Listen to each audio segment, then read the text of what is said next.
Ayan, magandang araw mga Karakeroys. Yan, dala ko si Bait. Meron kami pupuntahan. Yan. Yan, una-una na po tayo. Yung maswerteng makakakuha nito. Ayan, ito, dala ko na. Tadaan! Ayan.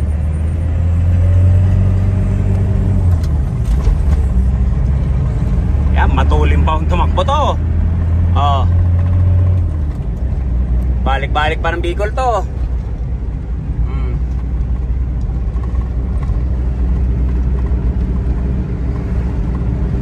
Yan po si Bait. Kasama ko si Kamahalan.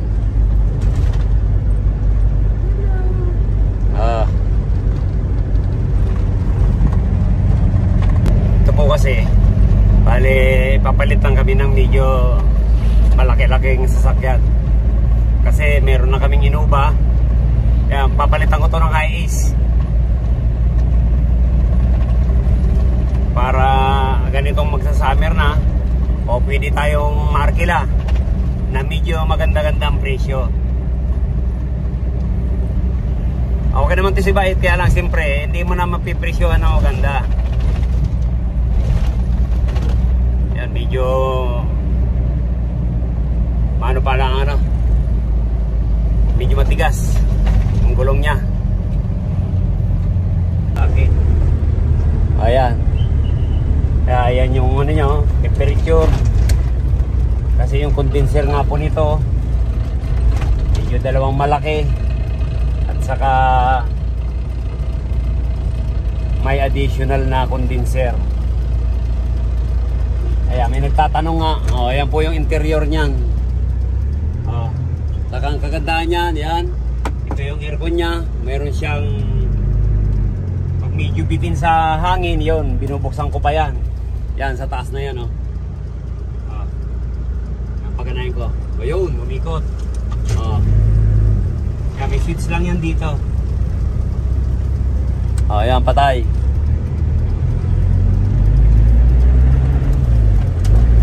Una ang loob ko na talagang ialis ko na to. Kasi bihira ko na tong magamit. Kasi ang madalas kong gamitin si Ino. Diba, napakasarap gamitin yung bago. Nanghihinayang naman ako na ialis ko to kasi ito yung pinakauna naming sasakyan. Kaya lang talagang wala, mag-upgrade na tayo ng ano mas modelong sasakyan.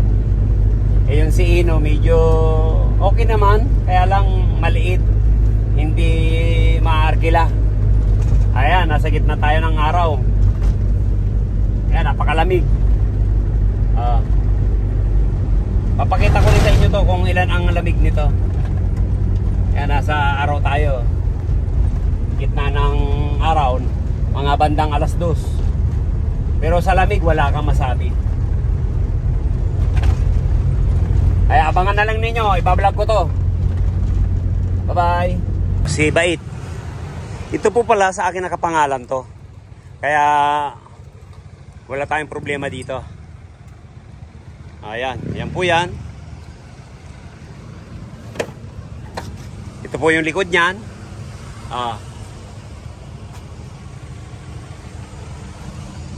Ayan. Yan po yung loob.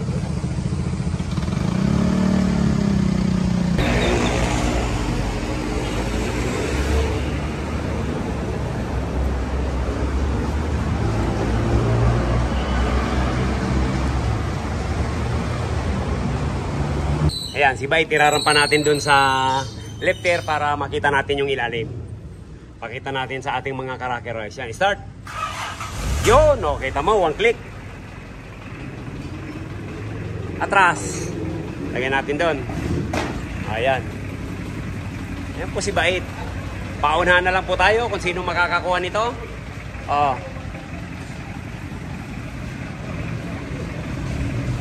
Hazard nya, gumagana. Ilaw. Headlight mo, Diyos, headlight mo. Ayun, Ganda pa ng ano niya, no? T-light. Kulay blue. Yan. Sige. Yan. Rampa natin para makita po ninyo yung ilalim. Yung laylayan po yan, wala pong bulok yan. Kasi alago ako po to sa gear oil.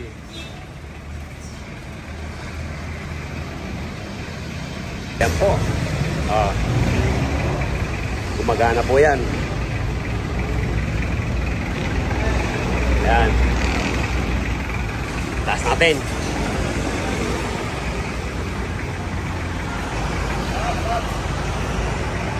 Pasok muna, pasok.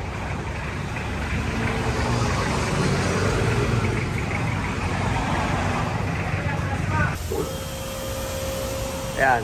Taas po natin para makita. Yung gulong, 80% pa. Kaya kahit hindi tayo magpalit ng gulong, yun, bagong-bago pa yan. Sige, sige, taas.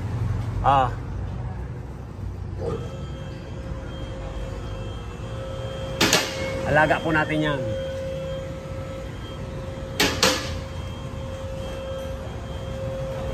Yan pong ilalim. Ito yung condenser na nilagay natin. Yan. Okay na yan. Ito po yung ilalim niyan. Mga ka-RR. Pati dito sa likod. Ayan, 80% pa ang gulong. Kaya, paunahan na lang. Kung sino makakakuha nito.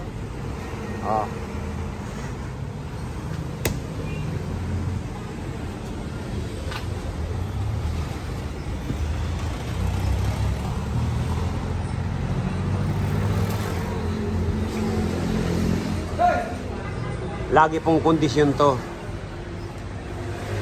Anytime may biyahe, yun, takbo. Kaya inaalis ko na po ito. Kaya kung sino mauna, ayan, punta na kayo rito. Alis ko na si Bait.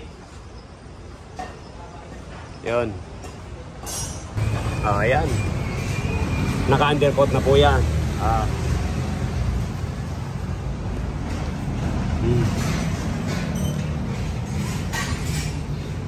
Kabilaan.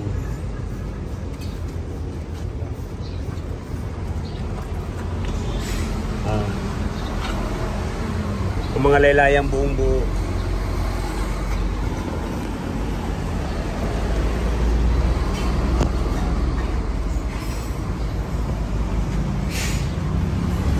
Ang kagandahan po pala nito, yun, may isa tayong radiator fan. Saka maliit na radiator, saka nilagyan din natin ng auxiliary fan. Ayan. Wala pong overheat to, mga ka-Rocky-Royce.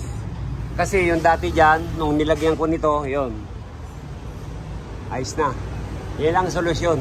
Pag mayroon tayo ng ganito, lagyan natin ng maliit ng radiator. Minsan kasi pinapalitan natin yun ng malaki, na 3 rows na. Pero ito, para hindi na magbago, yan ito, ayos na yan. Ayan po yan, Ito po, alaga ko po ito sa gear oil. Tinatanggal ko lang to. Yan, dito ko binubugahan niya ng gear oil sa ilalim. Kasi pag mga yan, hindi nga na naibalik na yung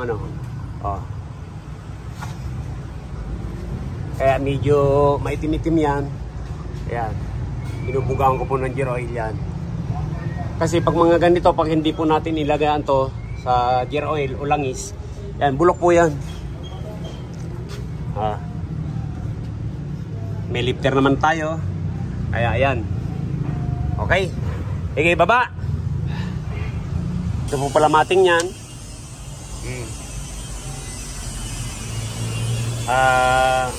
Corduroy. Tingnan nyo po.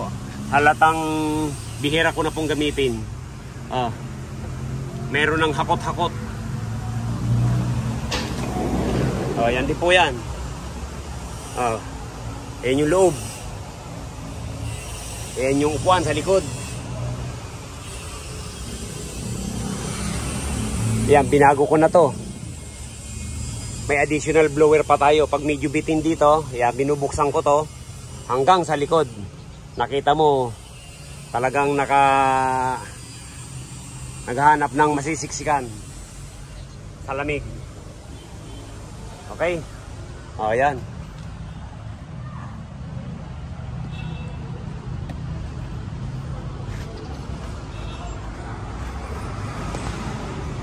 Naalis kami. Ayan, sige, start anak. Yun, one click. Bante mo na para alisin ko sa lifter.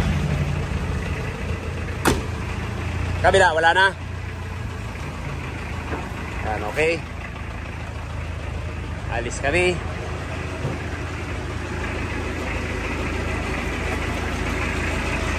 Ayan, tara. Malaki. Malaking truck. Sige, pasok.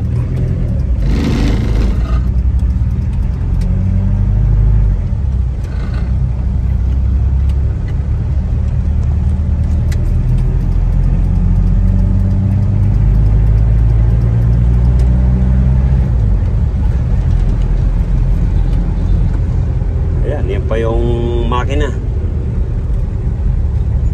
Medyo smooth pa po ang tunog nito.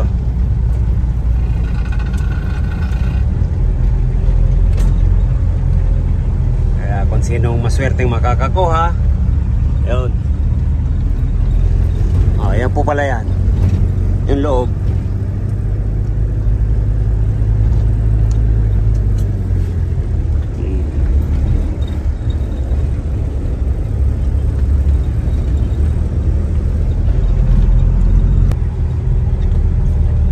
Kaya lang po ginamit ko ito para yan, makita nyo na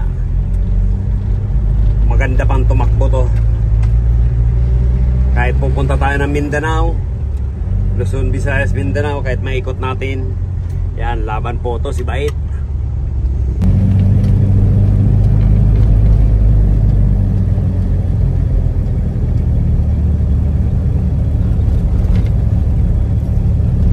Hello mga karakaroys. Yan, pupunta po kami ngayon ng machine shop dahil kukunin namin yung pina-repiece namin na cylinder head. Tara, go.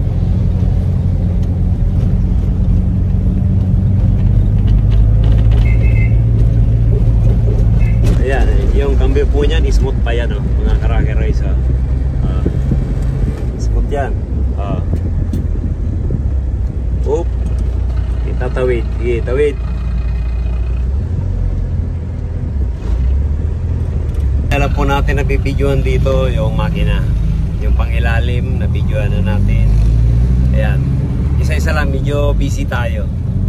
Pag medyo hindi ganun busy, yun na naman ang bibidyohan natin para makita nyo yung performance nitong ni Bait.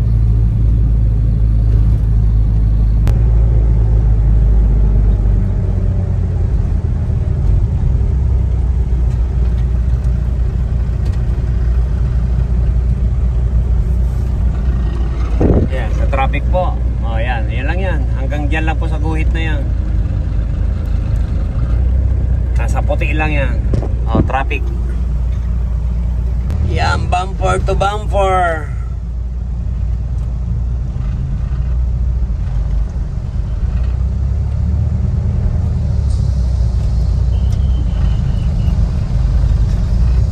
Pag ganito po talagang L3, makakakuha ka nito.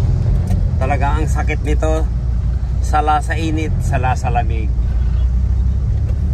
Ayan, pero sa lamig yan, wala tayong problema sa lamig niyan. Napakalamig niyan mga karakaroys.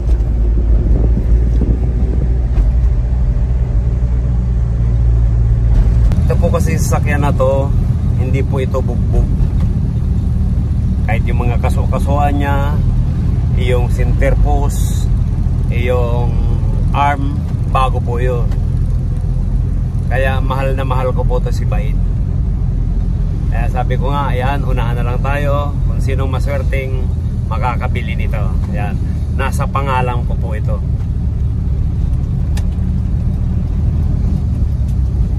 shout out na lang kita, mga kapatid, yung makakakuha nito.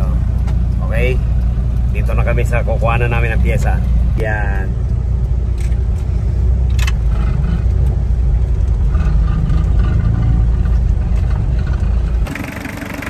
Yan, buksan po natin.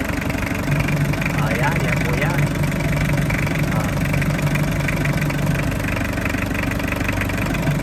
Talsik po yan, mga karateroid. Ito ba?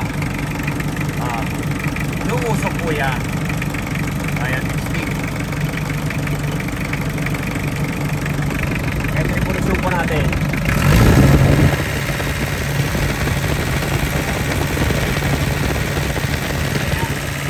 Paunahan na lang po yung maswerteng makakakuha nito.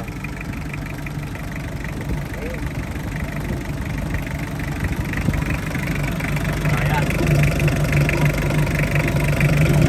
Hindi po yung itin. Hindi kaya nung iba, parang salawangin yan loob. Ayan, takpan na natin. Kaya kondisyon po ito. Anytime, kahit saan ka pumunta, yan, laban to. Takpan na natin, di ba it? Galing ko na ito sa kabila. Ayan, okay na yan.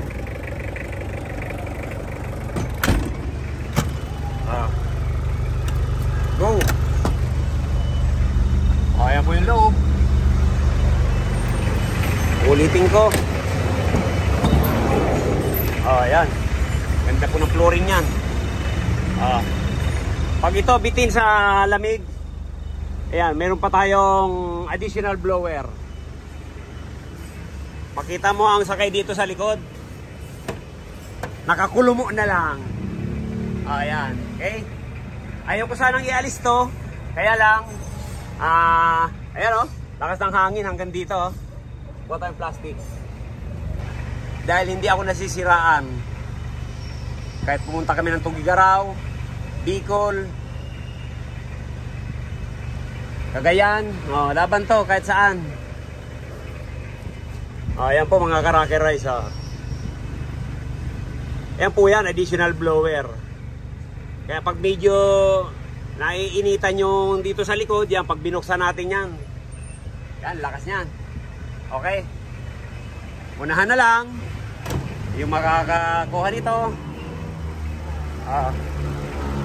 Sabi ko nga, yung gulo mga 80% pa.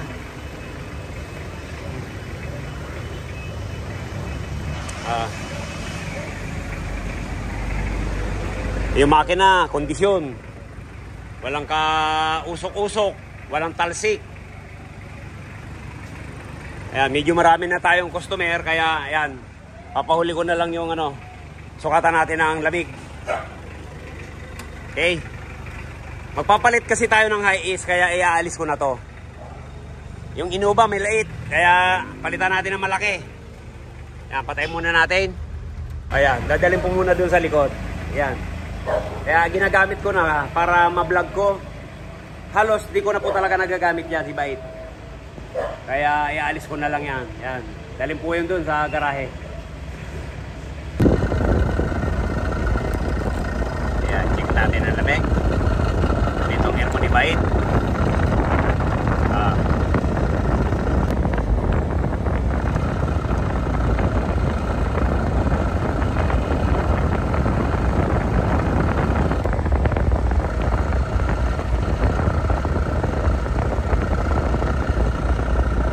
Ayan, yung pong may gusto, PM na lang or tawag. Ayan, yan po si... Yan ang likod ni Bait. Kaya yan. Yung may gusto, yan, tawag na lang po sa Rocky Royce. Yan, unahan na lang kung sino makakakuha nito. Kasi hindi ko na nagagamit. Yan po yung likod niyan.